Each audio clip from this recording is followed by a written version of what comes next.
Hey guys, it's a little bit cold in the shop today, you know, what with this being the middle of summer and all, and so I figured no better time to check out 10 of my coolest projects.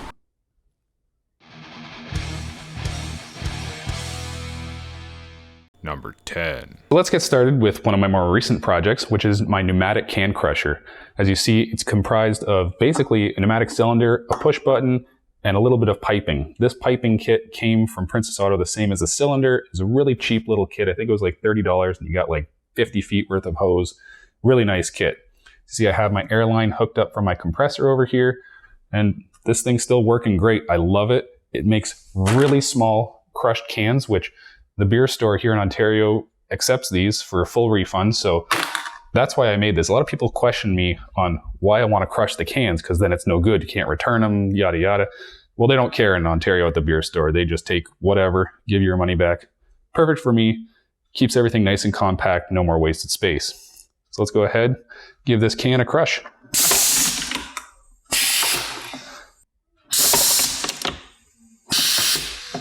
That's it. On to the next one. Number 9. So the next thing on the list is all of this, my awesome dust collection system. It features now the new and improved canister filter up here, which, as you guys may remember, was previously venting outside the house. A lot of people like to comment that I had dust buildup on the side of the house. That simply isn't true. As you can see, even now, this has been in use for almost a year, and the bag is basically empty. Like, I use that little smacker on top to smack the pleats, to clean the pleats inside the filter, and no dust even comes off. So that cyclone that I built myself, which was kind of part of this whole project, is insanely efficient. All the dust ends up in the bottom of that 55-gallon drum, and it works great. You guys might remember I also upgraded the impeller on that to the Raycon impeller. I think it's a 12-inch impeller, and that greatly increased performance and static pressure suction. So all these little machines like the sanders and all that, the dust collection works great on them. I mean, it was working pretty good before, but it's just X amount better. Now you guys know that these blast gates are automatic, and they'll turn on the dust collector when I close them.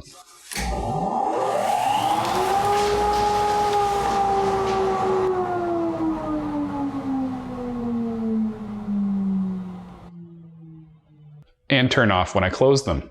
So the original design for turning the dust collector on and off featured those magnet alarm security system door switches and window switches.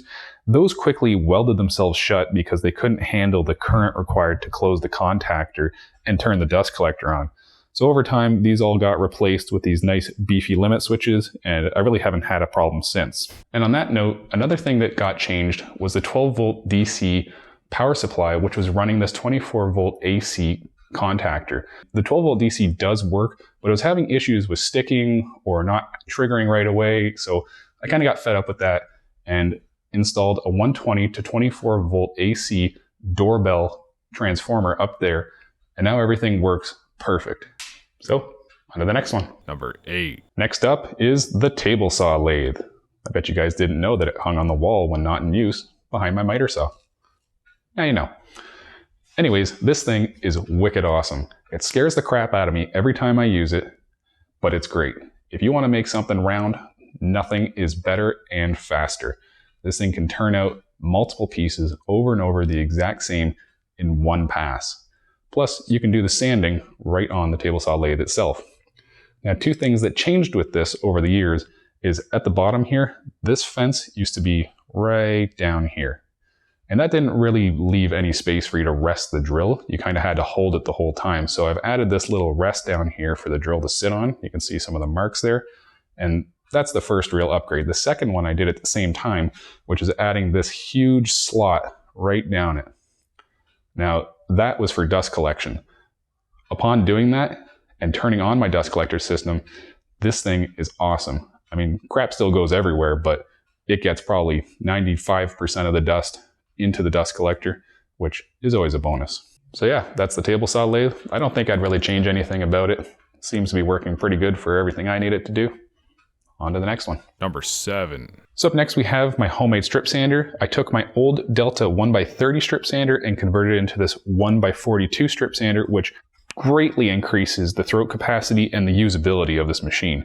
Now, if there's one thing I was going to change about this machine is I would actually follow my plans correctly, and this table would be centered on the belt. As you can see, it's like 3 inches over here and like 6 inches over here. I don't know why, but I totally flubbed this, and everything should basically be shifted over, and this should be in the center. Oh well. On to the next one. Number 6. So up next we have my homemade pocket hole machine, which you're going to see featured heavily on my next project.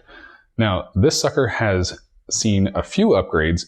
The very first one, of course, was that I had no way of changing this bit or adjusting it in any way whatsoever until I added this. I built the machine and pretty much immediately realized that this was really needed. So that was the first upgrade. The second one was the base that this sits on. And what I did with the base is I fully integrated the dust collection into it with this push button right here. So this actually has the vacuum wired in with it. So when the drill turns on, the vacuum turns on too. You can kind of see back here, that's where the vacuum tube comes up and sucks the chips right out of the little Craig pocket hole jig. And of course, there's a bunch of drawers with a bunch of random crap in it. On to the next one. Number 5. So up next we have my triple screw gear vise.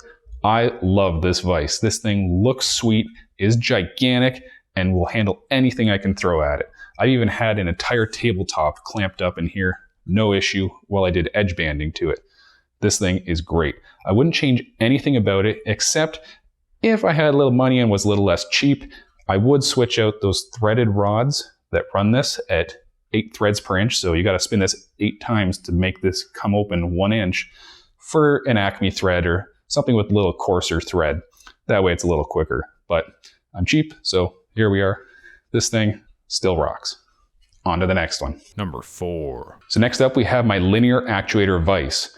Now, my triple screw gear vise looks way cooler, but this is my favorite vise. This thing has been so handy. I love to use this thing. It's simple as hitting the button,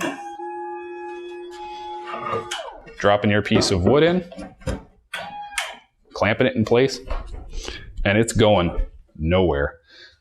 This thing is so strong. I use it for basically everything nowadays. The triple screw gear vise does not get a lot of use anymore simply because this exists. It is so convenient to not have to turn a handle on any vise. Just a little push of the button, super easy. Now, a lot of people like to say that I put this button too close, it gets blocked, but if you see, I block it right now. I can still reach back here, still held in place, no big deal. Undo it. So if I was going to build one of these from scratch, one thing I would do is change the linear actuator to something that actuates a little bit quicker. But since I pillaged Grandma's old lift chair, you take what you can get and you live with the slow speed of it. Either way, this thing is great, and I highly recommend everyone builds one. Number 3. So this next one is my secret table bench. This thing is secret because when it's in this position, it just looks like a regular bench, which I think is pretty damn cool. Anyways, we lift it up and it kind of latches into place, lots of support. I don't think I would change anything about this other than the fact that one of the brackets back here has snapped because I made the wall of the wood a little too thin. Let's take a look. So you see back here, this little section of wood was just a little too small and has snapped off. It still functions because I've since glued this back together and it's fine for the time, but I think I would have made these pieces of wood just a little thicker if I had to do it again. But other than that, this thing is awesome. Number 2. This is my homemade CNC, and this is a future project that you guys need to ignore. Don't worry about that.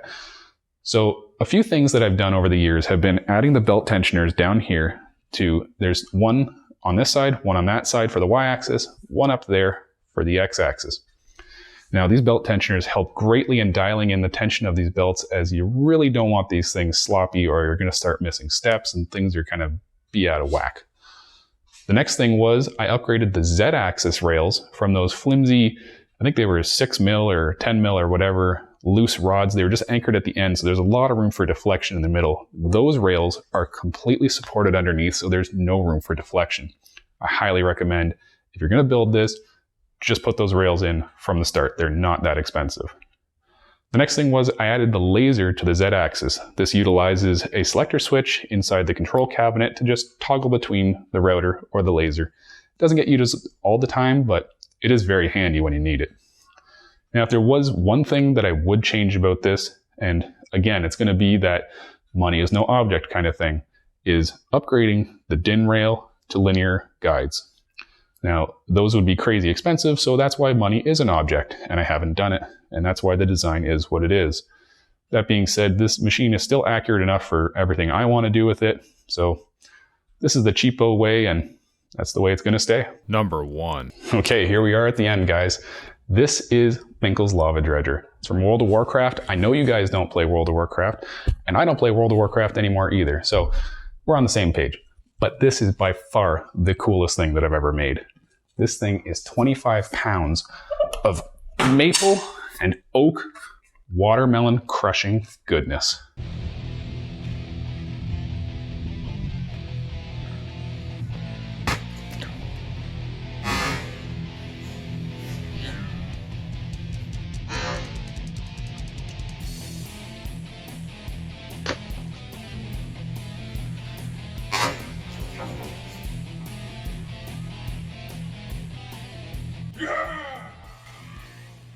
That does it for the top 10 coolest things I've ever built.